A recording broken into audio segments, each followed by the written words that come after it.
Hey, bienvenue sur la chaîne Messeroom. Allez, on va faire un petit tour chez eBugs.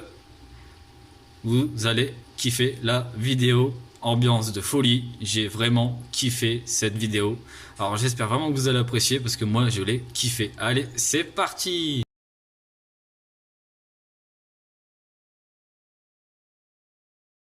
Donc voilà, on est sur le magasin eBugs. Donc je vous présente. Il n'est plus présentable d'ailleurs. Julien, Voilà. voilà, eBugs, la meilleure boutique du monde, de l'univers et de la galaxie, bien évidemment. Bienvenue à toi, Jérémy. Bah je t'en remercie. Alors, pour la petite histoire, on se connaît depuis un petit moment maintenant, hein, quelques mois quand même. Ouais. Et bah voilà, bah, tout simplement, Jérémy m'a demandé de faire une petite vidéo sur la boutique, tout ça, donc bah, peut-être bienvenue. Bah je t'en Alors, je remercie. précise que Jérémy est mon consultant fourmi pour tout ce qui est boutique et site internet. Donc souvent voilà, quand je veux vendre des choses, tout ça, bah, je lui demande des conseils et il est de très bons conseils. Donc grand merci à toi et Bah, je puis te faites-lui confiance remercie dans de ces ta vidéos. confiance aussi. Tout à fait. Bon, il m'a donné un petit billet avant, on en parlera après.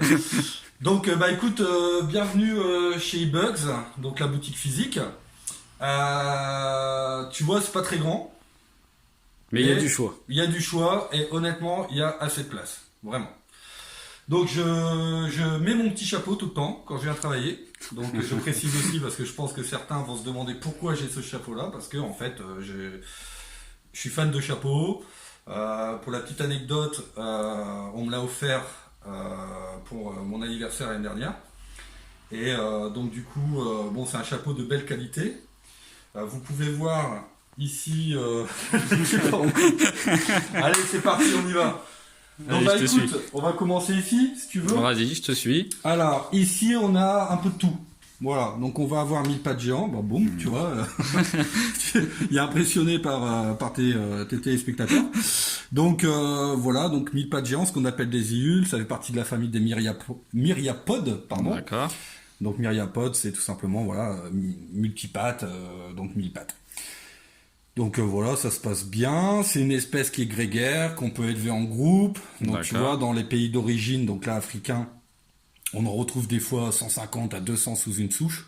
D'accord. Donc voilà, une espèce intéressante qui est détritivore. Donc on peut même utiliser dans un terrarium avec une autre espèce pour nettoyer un peu le terrain, tout ça, machin. Déjà un client qui est venu ce matin m'en a pris 4 parce qu'il justement il voulait voilà, qu'il y ait une sorte de nettoyage naturel, tu vois, Ouais, dans un le peu comme terrain. dans le style des trivores, tout ça en fait. Bah, tout ce qui est détritivore, voilà, ça sert à ça hein, dans la nature, dans les bois, ça va manger des feuilles mortes, ça va manger même quelques petits cadavres, tu vois, ça va nettoyer en fait la nature. Bah, Voilà. c'est moi, je précise, c'est que c'est ce que je fais dans mes terrariums naturels aussi.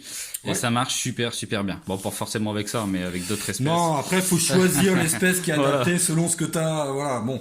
Mais t'as plein d'espèces de détritivores, tu vas avoir de l'isopodes, donc ce qu'on appelle les cloportes. D'accord. Tu vas avoir du mille-pattes, tu vas avoir des blattes, tout ce qui est blattes souffleuses, tout ça, bon, grosses blattes, tout ça c'est détritivore. Et ça, c'est très très important dans la nature, dans leur milieu naturel, hein, parce qu'ils vont D'accord. vraiment nettoyer et ils vont faire une sorte de terreau. Tu vois, avec les excréments, ça va faire un terreau, et du coup, bah, les plantes vont se servir de ce terreau pour pousser, et ainsi de suite, tu vois, et on est sur un D'accord. cycle comme ça. Donc, le cycle de la nature. Là, tu as une petite menthe orchidée. Ah, ça là, je pense qu'elle va. Il y a beaucoup de gens qui vont aimer. Moi, en tout cas, Ouais, je donc ça, l'adore. c'est très sympa. Alors là, je précise, elle est dans une petite boîte parce qu'on les vend très rapidement. Donc D'accord. voilà, pas besoin de mettre dans un grand terrain. Et bah, c'est une des menthes qu'on vend le plus. Hein. C'est vraiment une menthe très très sympa. Ici, bah là, vous les verrez pas. On va passer rapidement, mais c'est les petites araignées. Vous avez de la Philippus regius pour ceux qui connaissent. Donc la petite araignée sauteuse. Là, on va voir de la Cuculcania. On la Regarde. voit ici. Ah, voilà. Là, elle est ici. Donc Voilà. là, Cuculcania, c'est une araignée qui peut s'apparenter à la tégénère chez nous. D'accord. Donc tégénère chez nous, Cuculcania aux États-Unis. D'accord. Voilà, donc l'araignée de maison, chez nous c'est la tégénère, Tégénère ici. Aux États-Unis ça va être la Cuculcania. Ok, d'accord. On passe en dessous, donc avec, regarde celui-là, là, un Bomecinorina Torquata eugalensis. Donc ça c'est voilà, c'est un coléoptère, c'est très sympa, c'est un C'est joli, hein. ouais, ça fait partie des quasi plus grosses cétoines du monde. Ouais, parce Il qu'il y est en a une plus balèze, hein. grosse, hein, la Goliathus. Elle est Mais balèze. déjà, cette espèce-là est assez balèze. Et bah, tu vois, c'est une espèce qui est Voilà, très sympa, hein, on peut la prendre un petit peu, vous la montrer, voilà, elle ne va pas vous faire de mal. Voilà, donc là elle est vieille, hein. Voilà, elle est déjà vieille, elle a déjà quelques mois, hein. Donc déjà c'est assez rare de garder des cétoines aussi longtemps. Généralement elle meurt assez rapidement. Et là celle-ci, bon bah il n'y a pas de problème. Ici on a une Heteropoda venatoria. Alors je vais vous la montrer. Est-ce que j'ai mon pulvérisateur? Je l'ai pas, c'est pas grave, on va tenter de. Voilà, attention, hein. Faites pas ça si vous êtes un enfant. Voilà. On la voit bien. On la voit bien ici. Donc là, je mets mon doigt. Alors ça, c'est pas recommandé, mais bon, j'ai l'habitude. On la voit super bien. Mais voilà, pour les enfants, ne faites pas ça, hein. En tout cas, je te remercie. Ensuite, on va pas tout faire, mais je vous montre quand même la petite Barillestis là, qui est pas mal. Voilà, donc toi qui es youtubeur, tu dois connaître l'œil du Celte. Ouais, je le connais. Voilà, donc je l'ai connu en fait, la petite anecdote, je l'ai connu quand je faisais du Python à l'époque. Ouais. Donc on s'était déjà parlé plusieurs fois. Ah, t'es passé du Python à la fourmi. Hein, ouais, il y a longtemps. J'avais agro-élevage et puis... Et donc bah c'est une espèce qu'on peut voir sur sa chaîne, hein, qui est achetée chez moi. Et voilà, c'est une espèce qui est plutôt sympa, hein, franchement. Alors c'est vrai qu'elle peut faire peur à premier abord. Ouais, quand tu connais pas trop. Quand tu connais pas, voilà, mais c'est une espèce qui est vraiment sympa, voilà. Alors après, faut pas aller trop la déranger non plus. Là, on a du Dolomedes. Alors Dolomedes, c'est pas mal, tu vois, c'est au niveau des toiles. Alors je sais pas si on va voir sur la vidéo, mais tu vois, elle fait des belles toiles. Sur l'avant. Tu vois, ce qu'on appelle des toiles nappes. Voilà, c'est comme une nappe en fait. Et donc elle est planquée ici, là, tu peux la voir ici. Ouais, je la vois ici. Voilà. Donc une belle petite araignée aussi. Hop, on va passer à côté. Donc à côté, tu as tout ce qui est menthe. Donc là, on va passer rapidement. Tu vois, tu as de la Blepharopsis mandica. Donc ça, c'est une menthe vraiment très très jolie adulte. Alors je précise que la plupart sont pas adultes, hein, parce qu'on les vend juvéniles. D'accord. Ici, tu vas avoir une Acanthops erosula. Donc ça, c'est une menthe qui ressemble, qui a un gros mimétisme. On dirait vraiment que c'est une feuille morte, hein, tout Ouais, simplement. c'est ça, ça ressemble vraiment à une feuille, c'est Ouais, c'est marrant. C'est assez impressionnant. Alors là, rien à voir, hein, criquet géant. Donc criquet géant d'Afrique, je peux ouvrir, hein, si tu veux. Ah, c'est impressionnant, c'est balèze. Hein. Hop, ah bah voilà, je l'ai fait tomber. Hop. C'est impressionnant la tête. Ouais, c'est très très impressionnant. Voilà, c'est pas trop méchant. Voilà, tu vois, donc ça c'est pareil, c'est un peu, on pourrait dire que c'est un détritivore aussi, hein. D'accord. Voilà, il va manger un peu de tout, il est un peu comme nous, il est omnivore. Voilà, il peut manger un peu de viande, il peut manger du fruit, du légume, il n'y a pas de problème, même si pour la viande, voilà, moi je conseille toujours de pas trop en donner. D'accord. Parce que j'ai observé des constipations chez cette espèce-là si elle mange trop de viande. Voilà, encore un peu de menthe ici, hein. Voilà, tu peux filmer une belle menthe verte, hein. Ah, ça c'est... Alors, Homomantis zebrata, c'est joli. Je suis passionné de fourmis, mais sache que j'en aurai une bientôt. Ah bah avec Parce plaisir, que c'est vraiment quelque chose qui me plaît beaucoup. Ouais. J'ai déjà tout. Je viendrai ici justement pour que tu me donnes les conseils. Mais j'en aurai une pour la chaîne. Ça c'est clair et net. Non, mais il n'y a pas de souci. Et donc là, tu vois, c'est Homomantis zebrata. Pourquoi zebrata? Tout simplement parce qu'à l'âge adulte, elle a des zébrures, en fait. D'accord. Donc souvent, quand il y a des bêtes comme ça avec des zébrures, on dit zebrata. D'accord. Ou zébra, parfois. Et donc la Strodomantis lineola, c'est une menthe africaine, elle est au bout. Donc ça, c'est une menthe classique, tu vois, qu'on va prendre. D'ailleurs, je te conseillerais celle-là si jamais tu veux commencer. D'accord. C'est une menthe qui est très simple au niveau de l'élevage. Et puis qui est assez agressive, donc on la voit bien chasser, tout ça. D'accord. Donc en dessous, bon bah voilà, après d'autres menthes. Là, il y a un petit espace vide, on attend le potos pour remettre un terrain, mais la poste, bon, elle est un peu longue. Et donc voilà, il y a plein, puis il y a plein d'autres espèces en réserve, bien évidemment. D'accord. Donc voilà, je vais pas tout te montrer. Là, on va passer ici. Donc là, pareil, là, on est plus sur le secteur mille pattes, hein, donc Iul. D'accord. Alors, moi je dis Iul, d'autres disent Yule. Bon. Ouais, c'est les termes, ça se fait. Bah Yule, je trouve ça pas ça beau, Yule. Donc moi je dis Yule. Voilà. Donc là, il y a plusieurs espèces dans le bac. Donc on peut les élever différentes espèces, c'est pas un souci. Après, voilà, il faut que morphologiquement, elles soient quand même assez différentes. C'est des bêtes ultra pacifistes. Donc, y a pas de problème, elles attaquent pas, elles vont pas vous mordre, elles vont pas, voilà. Donc là, on a une espèce, par exemple, de Malaisie, Thyropigus. Elle est plus couleur au marron, on va dire. Voilà, ouais, non, mais t'as plein de couleurs différentes. Là, c'est plutôt de l'africain. Alors, généralement, les espèces qu'on a ici, même sur le site, c'est de l'africain parce qu'on a des fournisseurs en Afrique. D'accord. Alors là, je te montre. Là, c'est intéressant puisque là, t'as une Pilothenus SP. Donc là, pareil, l'œil du 7, m'en a acheté une aussi également. C'est avec le flash voir si ça la dérange pas trop. Alors, elle est dans un trou. Non, ça va pas la déranger. On la voit bien. Donc, ce qu'on appelle aussi Red Fang. Parce qu'en fait, elle a les chélicères. Alors, c'est dommage, on le voit pas, mais elle va avoir les chélicères rouges, vifs. D'accord. Et là, ce que tu vois à côté, c'est pas un coussin, c'est un cocon, tout simplement. Ah, c'est ce que je me suis dit, mais bon, j'étais pas sûr. Je dis, bon, tu me le diras dans la vidéo. Voilà, donc là, c'est son cocon. Donc, elle est à côté, elle le protège. Voilà, elle protège ses petits, tout simplement. Et puis, bah, tu vois le setup ici qui est parfait, tu vois, avec une lampe chauffante. Voilà, là, elle peut se cacher, hein, tu vois, tranquillement, et toujours naturel. Nous, on essaye de faire du naturel quasiment à 100%. Avant, comme tu l'as vu, on faisait de l'artificiel sur ce genre de terrain. Maintenant, on arrête au fur et à mesure, et on est vraiment que sur des terrains comme ça, 100% naturel, comme toi, tu le fais avec les fourmis. D'accord. Alors, petite question, alors qui je pense qui serait très intéressante. Est-ce que au niveau venin, ça fait vraiment des piqûres douloureuses ou pas? Alors, c'est pas des piqûres, c'est des morsures. Des morsures.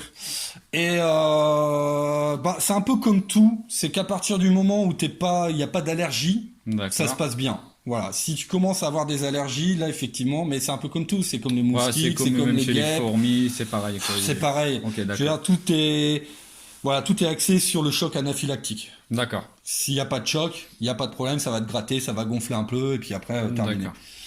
Là, on n'a pas regardé, mais tu as des phasmes aussi en haut. Alors ici, voilà, donc ça c'est intéressant parce que voilà, phasme feuille, c'est toujours assez impressionnant pour ceux qui connaissent pas. Voilà, on voit que ça ressemble vraiment à une feuille. Ah, c'est beau aussi ça, franchement. Très beau, grosse vente, hein, les gens, mes clients adorent. Et bah tu vois, ça a l'allure d'une feuille, et encore là elle n'est pas adulte, parce que quand elle sera adulte, ça a vraiment l'allure d'une feuille. D'accord. Avec les nervures, tout quoi. Je sais que j'ai pas mal d'abonnés qui font de la fourmi et qui aiment aussi ce genre d'insectes qu'ils font. Non mais donc, c'est intéressant. C'est pour ça que c'est une vidéo qui est intéressante aussi pour eux, parce que je sais qu'ils vont aimer. Forcément. C'est intéressant de voir autre chose aussi, tu vois. Ouais, tout à fait. J'aime bien tout ce qui est insecte. Donc, Ici, tu as des blattes souffleuses. Donc, nous, on les vend juvéniles, hein, tu vois. Voilà, donc c'est des blattes souffleuses de Madagascar. Donc, à l'âge adulte, elles seront très, très grosses. Et quand tu les titilles un peu, elles soufflent.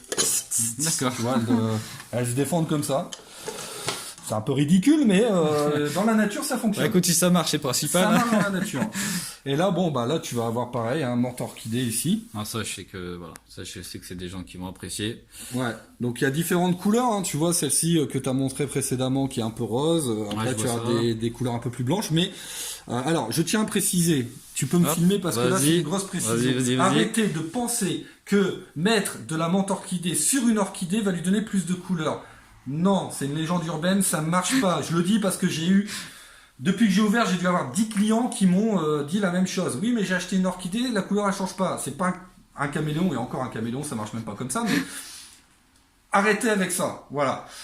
Pareil, la couleur qu'elles ont là, ça sera pas leur couleur définitive, puisqu'elles auront leur couleur définitive à l'âge adulte. D'accord. Voilà. Donc tu peux avoir une orchidée super rose, et à l'âge adulte, elle va être blanche. D'accord, ok, voilà. D'accord.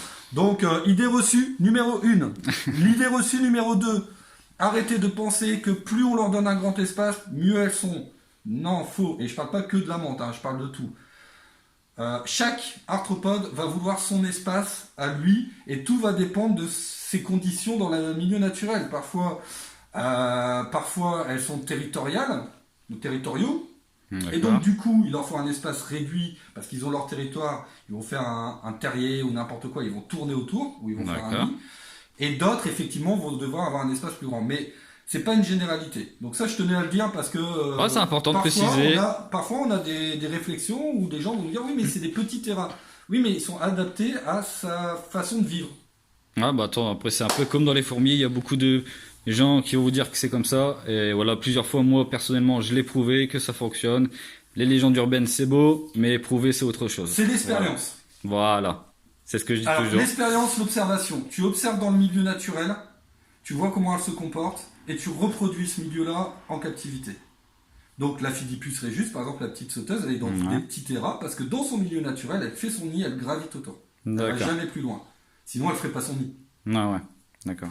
Donc tout ça, voilà, c'est des idées reçues, donc je tenais à le préciser. Tu C'est as très la bien. partie matériel ici, où on va vendre un peu de tout. Tu as du lampe blanche chauffante, des petits terrariums, des terrariums acryliques.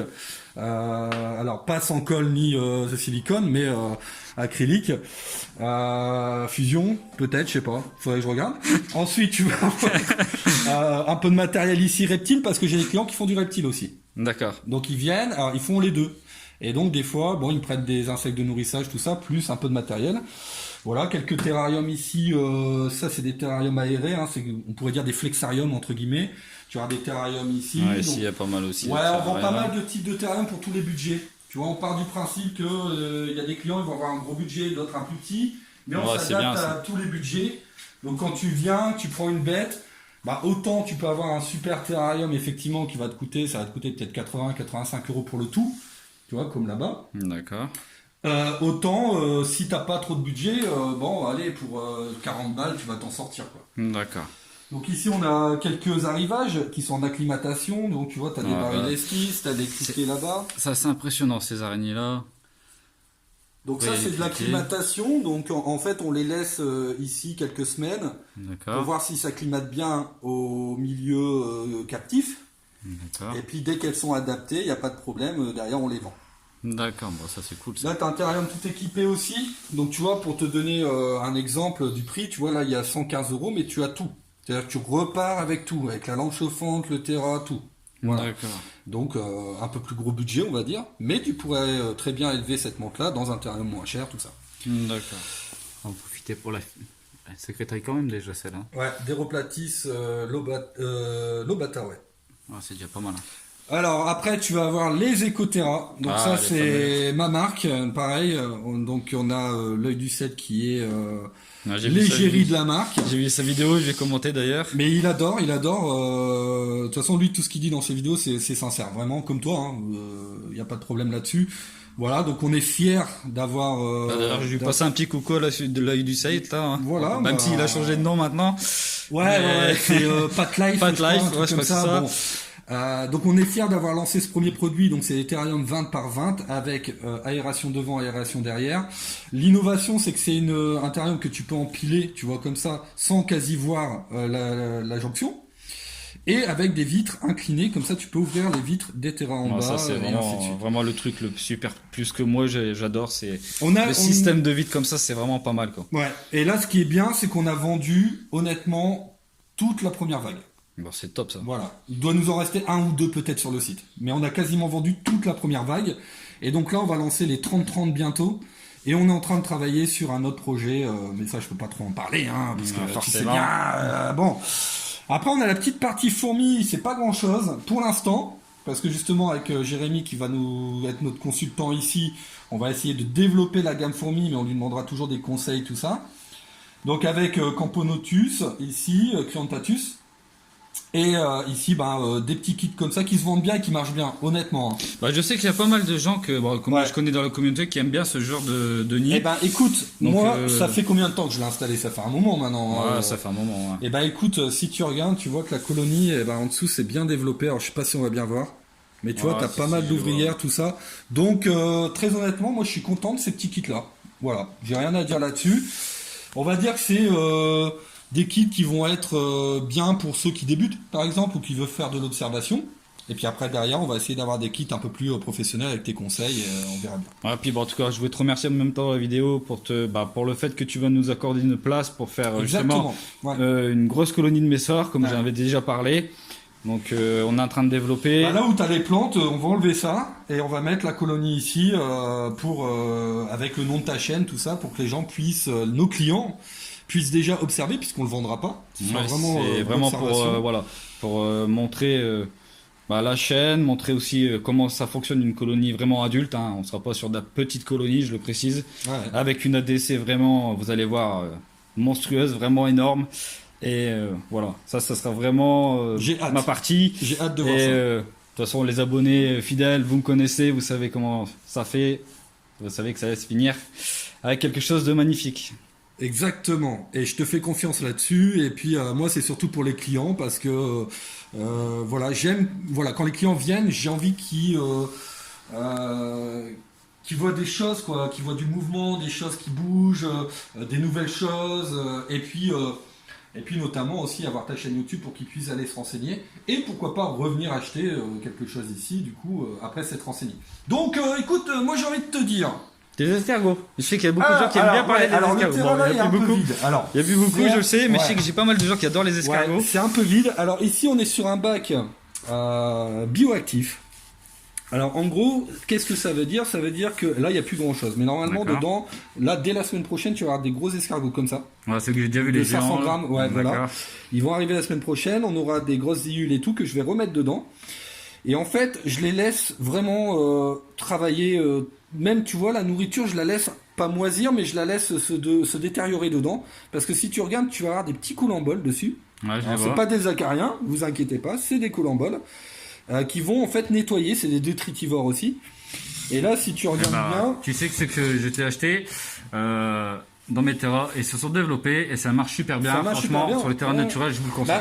À partir du moment où tu as du substrat, c'est bien d'avoir des coulamboles. Voilà. Et là, si tu regardes en dessous de l'écorce ici, tu vas avoir des petits isopodes ici, tu vois. Et donc pareil, ils font leur vie. Voilà, ils font des bébés, voilà. Et en fait, tout se fait naturellement dedans. Voilà, faut juste que je nettoie les vides, j'ai pas encore eu le temps. Mais voilà, et donc tu as de l'escargot africain, tu vas avoir ça, ce genre d'escargot qui est pas encore trop gros, tu vois. Mais je te dis, la semaine prochaine, je reçois des mashtocs. Et puis après, voilà, des petits comme ça. Alors ça, c'est des juvéniles, ils sont pas encore adultes. Albinos, hein, tu vois, ils sont blancs comme ça. Et voilà, et puis bon, je suis sûr que tu vois, si je soulève ça, normalement, tu vois tous les colamboles, hein, tu vois, sur l'écorce. Voilà, t'as plein de colamboles. Et tout ça, en fait, s'autogère tout seul. On laisse, c'est ton propre aussi, comme moi, on laisse tout se gérer naturellement. Alors bien évidemment, des fois on redécore un peu, mais bon, avec les escargots, tu sais, tout en l'air. Bon, moi, ce que je te propose, Jérémy, c'est de goûter un petit peu d'insectes comestibles. Putain, je m'en doutais de celle-là. Est-ce que tu as déjà mangé des insectes comestibles? Alors, j'ai déjà été à une bourse, on m'a proposé, je l'avais pas fait. Mais là, tu vas le faire, tu vas être obligé. Mais je suis obligé de le faire. Donc on va le faire. Là, alors, et on encore, va se prendre le jeu. Tu vois, je prends pas le plus, on va dire, comment on va dire ça? Le plus, comment dire, le plus fort, c'est ça? Non, le plus difficile à manger, parce que si tu veux, t'as par exemple des grillons où on voit que c'est des grillons, donc ça peut rebuter un peu, tu vois. Et puis tu vas avoir des criquets comme ça où on voit que c'est des criquets. Là, c'est des verres de farine, ça va. Ouais, on va faire. Bon, de toute façon, moi, ce que je te propose, puisque bon, on en vend en boutique aussi, mais il faut bien que tu testes, c'est les molitors. Donc, molitors, c'est des verres de farine. D'accord. Ail et fines herbes. Est-ce que tu aimes l'ail et les fines herbes? Ça va, j'aime bien. Ouais. Bon, alors, je te propose de prendre ton portable, du coup. Et puis, devant tous tes abonnés, parce que tu les adores, tu les aimes, je vais te demander de goûter, bien évidemment. On va goûter. Alors, attention, c'est parti. S'il vomit, je coupe, hein, vous inquiétez pas. Très bon. Tu vois? Mais en fait, ce que tu savais pas, c'est comme j'étais à l'armée, j'ai déjà mangé des sortes d'animaux comme ça, encore plus dégueulasses. Donc, non, ça passe bien. Voilà, tu vois. Y a pas de souci. Donc, écoute, tu me dois. Bon, faut sortir la carte bleue, ça y est. Non, mon fournisseur, il est gentil, il m'avait 3 boîtes gratuites pour vous faire goûter. Donc. Et puis, ici, tu vas avoir, en fait, les insectes de nourrissage. Donc on fait du drosophile, qui est bon pour les fourmis d'ailleurs. Le drosophile, vous pouvez l'utiliser pour le nourrissage, pour les tout ce qui est l'Asus niger, voilà, ça c'est sympa. Et puis tu as donc de la Red Runner, des blattes comme ça. Je sais que t'en donnes toi. Moi j'en donne, mais congelé parce que bon, ça évite les problèmes s'il peut y avoir. Peut-être pas forcément ici, mais je sais que dans certaines boutiques. Sans les nommer, bon, des fois il peut y avoir des acariens comme ça, comme j'ai l'habitude de les congeler. Alors, chez les Red Runner, honnêtement, moi j'observe pas d'acariens. D'accord. J'en ai quasiment jamais observé, ou alors très peu. D'accord. Par contre, chez les drosophiles, oui, effectivement, tu peux en avoir, parce qu'à partir. Mais de toute façon, tu peux pas faire autrement. D'accord. Tu peux pas faire autrement. À partir du moment où tu as un substrat humide, à quasiment 90% des cas, tu vas avoir des acariens. Oh, de toute façon, après, t'as toujours un biotope qui va se faire. C'est ça. Le but, c'est de pas en avoir trop. Et là, les colamboles, par exemple, ça peut servir à justement faire fuir un peu les acariens. Ouais. Parce qu'après, on est sur ce qu'on va appeler une compétition de nourriture. C'est-à-dire, en sachant que s'il y a plus de colamboles pour se nourrir, bah, les acariens ils vont pas venir parce qu'ils vont avoir peur, si tu veux, et inversement. Bah, moi après, avec tous les terrains naturels que j'ai pu faire, ou même sur mon ancien setup, c'est vrai que je n'ai jamais eu d'acariens, donc sur ça je connais pas trop, parce que j'ai toujours... j'en ai jamais eu. Alors, donc, ici on n'en a pas, sauf parfois dans les boîtes à Drozo, mais tu peux rien faire, c'est comme ça. Ouais, c'est la nature. Voilà, faut juste limiter, mais moi j'en vois en boutique, même en réserve, j'en vois très rarement. D'accord. Ouais. Donc, parce que dans tous les bacs humides avec du substrat, on a du collembolle. Et donc, tu as une compétition de nourriture comme ça, qui fait que bah, l'acarien va laisser tomber parce qu'il y a trop de collembolle et voilà. D'accord, ok, bah, c'est super intéressant à savoir. Bah écoute, bah, je te remercie encore. Est-ce que ça t'a plu? Ah bah tu sais bien que moi ça me plaît beaucoup, tout ce qui est insectes, hein. J'adore les fourmis, mais j'adore aussi les insectes en général. Donc bah, c'est le top, hein. En plus quand on a des bons conseils, on peut que se régaler, et puis je pense que ça va beaucoup plaire aux abonnés.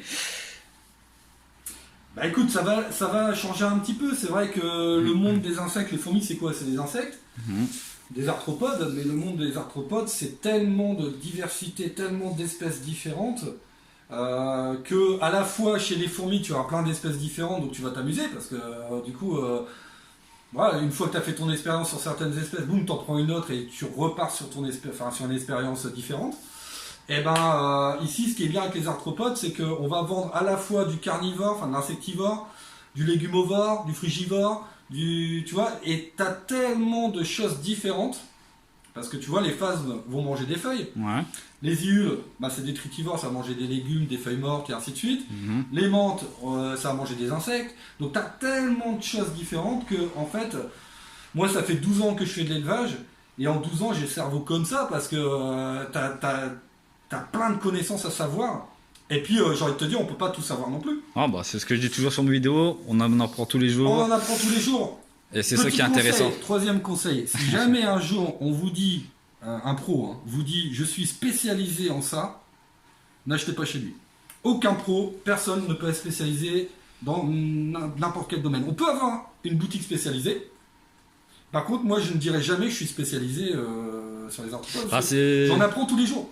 C'est ce que je dis toujours, c'est la méthode d'une... Par exemple, moi, quand on va prendre sur mon cas, moi, c'est que ma façon de faire ne va peut-être pas forcément marcher chez quelqu'un d'autre. Exactement. Parce que j'ai une façon de faire et d'autres personnes ont une autre façon de faire qui marche tout aussi bien d'ailleurs. Oui, mais parfois, tu as des gens qui vont avoir une façon de faire qui fonctionne et qui ne va pas fonctionner chez toi. Tout à fait. Parce que, tu sais, tu as des paramètres. Tu vas par exemple avoir un paramètre sur l'humidité, mais si chez lui, il fait déjà humide, et que chez toi, il fait sec, déjà là, vous n'allez pas avoir les mêmes conditions d'élevage. Ah ouais, c'est... Donc, il faut connaître la base. Donc, moi, quand j'ai un client qui vient, je lui donne la base. Voilà, il faut nourrir comme ça, pulvériser. Bon. Et après, tu as l'expérience. Là, chez toi, tu observes, tiens, bah là, je ne veux pas pulvériser parce que c'est encore humide. Alors, même si je t'ai dit tu pulvérises une fois par jour, mais si tu vois que c'est humide, tu pulvérises pas. Donc tu vois, tu as un cheminement comme ça et c'est l'expérience. Et l'expérience, bah... ça s'achète pas comme on dit, hein, c'est... Bah, ça se fait au fil du temps. L'expérience, ça se fait avec le temps. Ça a un prix. Quand tu viens chez moi, tu achètes une bête et tu achètes l'expérience. Le prix de la bête, il y a le prix de l'expérience dedans. Parce que il s'avère que moi, je vends mes bêtes très peu cher parce que j'ai envie d'augmenter le prix de l'expérience. Parce que plus l'expérience est grande, plus vous allez réussir. Ah, ça c'est clair et net. Tu devrais couper là-dessus parce que là, nous on aime le naturel. Et justement, c'est ce que j'adore sur la chaîne, c'est que c'est nous c'est du naturel, on parle, c'est de l'impro. Alors pour la petite histoire, il est venu parce qu'il vient de temps en temps me dire bonjour, on parle un peu, tout ça. Il m'a dit vas-y, je suis en portage, je fais une vidéo. Donc là, on est en total impro, il n'y a rien de préparé. Mais moi, c'est ce que j'aime aussi, l'impro. Moi, j'ai toujours fait mes vidéos en impro, j'ai toujours tout fait en impro. Sauf l'entreprise, parce que l'entreprise, forcément, tu peux pas là, c'est autre chose. Comme ça. C'est autre chose. C'est autre chose, mais l'impro, voilà, on est en impro, donc on vous fait plaisir et on est, voilà, c'est simple, on fait des choses naturelles, et ben nous, on reste naturel aussi. Ouais, c'est ça que j'adore. Coupe-là. Bon, en tout cas, je te remercie pour tout encore, Elia. Et puis, je me fais engueuler par la femme, tu fais chier. Ouais, moi aussi, mais bon, c'est pas grave, au moins on a une femme. Enfin, bon, voilà. Ouais, c'est vrai, ouais. Bon, allez, on va couper sur ça. Je vous dis, à la prochaine vidéo. Et je pense que cette vidéo, vous allez vraiment l'apprécier. Ouais. Et j'espère en tout cas. J'espère aussi. N'hésitez pas à... Mais sur la chaîne, on aime prendre des risques. C'est ça qui est beau. Il faut parce que c'est ça. Bah, c'est ça qu'il faut, et voilà. Tu sais, moi, toute mon histoire de l'entreprise, c'est des risques accumulés. Hein. Bah, comme moi, hein, j'ai fait, comme je disais sur la dernière vidéo, parti de rien, puis bah, j'ai finalement, sur les Messors, ça a vraiment plu. Oui, mais bon, j'ai bien suivi. Tu sais, quand on part de rien, ça fait plaisir. Automatiquement, on arrive quelque part au bout d'un moment. On peut pas partir de moins rien, c'est pas possible. Ça, il y en a qui y arrivent quand même. Non, il y en a, ils s'auto-flagellent, c'est différent. Voilà, c'est pas pareil. Bon voilà, on va arrêter sur ça. En tout cas, merci encore à tous, et puis bah, j'espère que vous aurez apprécié la vidéo, et à la prochaine. Ciao. Bisous.